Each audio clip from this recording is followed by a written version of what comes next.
Zone તો તૈયાર થઈ ગયું છે, સાધનો અહીંયા ધૂળ ખાઈ રહ્યા છે, ખરેખર ક્યારે ગેમ ઝોન લોકોને લાભ મળવાનો છે?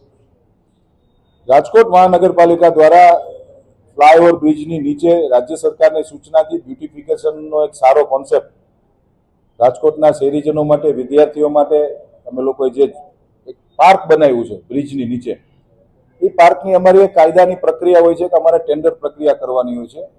આજે ગઈકાલે એક ટેન્ડર બે એજન્સીના ટેન્ડર આવ્યા હતા. એક એજન્સી ક્વોલિફાઈડ થઈ છે અને એક એજન્સી ડિસક્વોલિફાઈડ થઈ છે.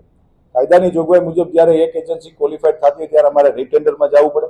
મારા દ્વારા સૂચના આપવામાં આવી છે કે તાત્કાલિક ધોરણે શોર્ટ ટર્મ ટેન્ડર કરી અને આ સમય દરમિયાન આ ગેમ ઝોન જે છે આખું સ્પોર્ટ્સ પાર્ક બનાવ્યું છે એ શોર્ટ ટર્મ ટેન્ડર આપીને જે એજન્સીને લાગે એ એજન્સીને કામ આપીને શરૂ કરવામાં આવે.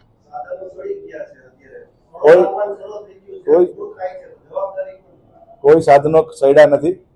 સ્વાભાવિક છે, વરસાદ આવતો એટલે નાની મોટી વેધર ઇફેક્ટ આવતી હોય. કોઈ સાધનો સડ્યા નથી. અને જવાબદારીની વાત કરીએ તો સ્વાભાવિકપણે રાજકોટ મહાનગરપાલિકાની જવાબદારી થતી હોય છે. વધીને મેં અત્યારે આજે સૂચના આપી છે મારા શાખા અધિકારીને કે શોર્ટ ટર્મ ટેન્ડર કરીને 15-20 દિવસમાં આખી પ્રક્રિયા પૂર્ણ કરવામાં આવશે.